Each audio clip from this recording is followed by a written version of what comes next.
Aqui nesse livro, Caminho da Felicidade, na palestra que o Mestre Okawa fez aqui em Jundiaí, ele fala sobre que quando você culpa os outros ou quando você culpa o ambiente, você está perdendo o controle da sua vida, porque você está colocando o controle disso em um fator externo.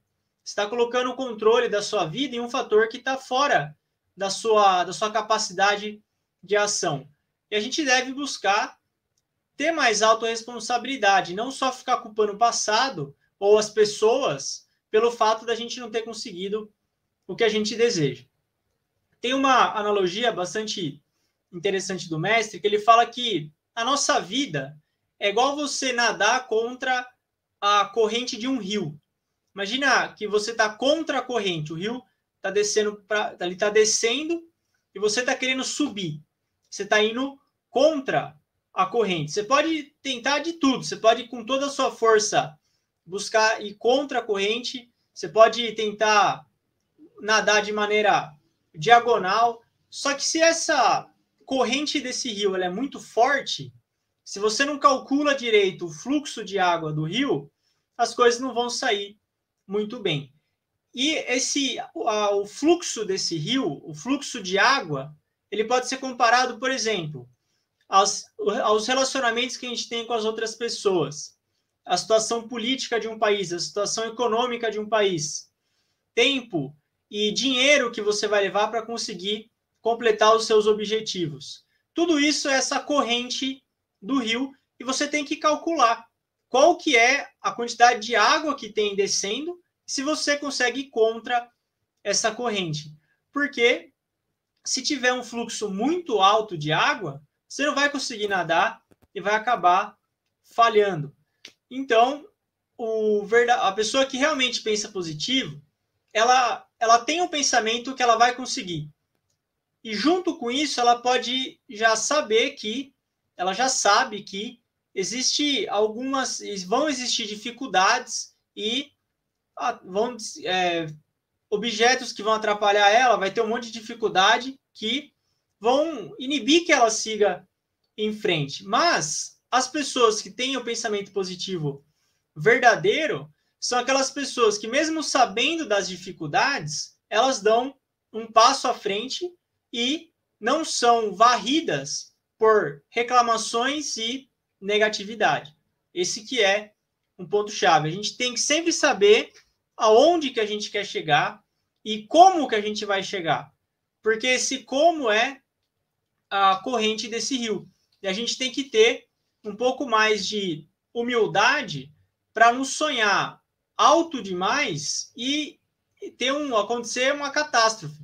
A gente tem que ser positivo, todo dia dar um passo à frente, trabalhando, mas tendo noção que o caminho vai ter dificuldade no meio do caminho e sabendo a correnteza do rio, o nível de dificuldade que é a nossa vida. Por exemplo, hoje fala-se muito sobre os empreendedores, o empreendedorismo.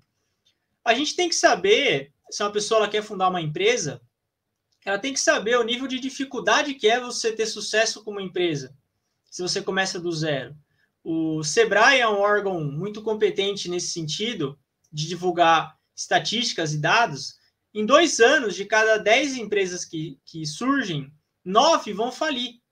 E dessas, uma que ficar de 22, em 5 anos, só metade vai continuar em pé. E isso é você calcular a corrente do rio. Então, se, por exemplo, uma pessoa ela tem 5 mil reais, por exemplo, e aquela ela é toda a reserva dela, e ela fala assim, eu vou fundar uma empresa. Tá bom, mas e você vai fazer o quê? Você vai pegar um empréstimo sem experiência, sem conhecer direito, e você vai usar toda a sua reserva, mas e se der errado? Como que vai ser? Tem que colocar tudo isso quando a gente vai fazer alguma coisa na nossa vida. A gente tem que colocar uma dose de realidade no que a gente está fazendo. A gente não pode só navegar a nossa vida quando o vento está a favor. A gente tem que saber navegar também quando o vento está contra. É como se você estivesse num barco à vela. Enquanto o vento está a favor, beleza, tá tudo dando certo. Agora, e se o vento virar contra? O que você vai fazer? A gente tem que viver o verão pronto para o inverno. É isso que é o verdadeiro pensamento positivo. A gente tem que viver o verão sabendo que o inverno vai chegar, que não vai ser sempre verão. E calcular as possibilidades, os riscos e saber aonde a gente quer ir na nossa vida. O mestre comenta que o futuro ele vai ser brilhante para aquelas pessoas que são positivas, são realistas e, mais importante, são resilientes. A palavra resiliência, dos últimos 2 anos para cá, foi bastante falada na mídia, entre as pessoas. Resiliência, basicamente, é a definição física de resiliência. É um material conseguir absorver um impacto e voltar ao seu estado natural. O quanto tempo que ele leva a voltar ao estado natural dele é o quão resiliente ele é.